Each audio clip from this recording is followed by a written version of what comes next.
You ask Tiger to solve. This deals with linear equations with one unknown. The final result is x equals 7. Let's solve it step by step. Simplify the expression. Expand the parentheses. Simplify the arithmetic. Group all constants on the right side of the equation. Add 8 to both sides. Simplify the arithmetic.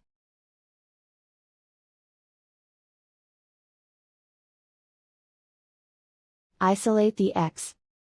Divide both sides by 4. Simplify the fraction. Find the greatest common factor of the numerator and denominator.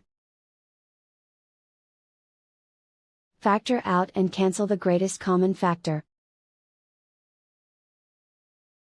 And so the final result is x equals 7.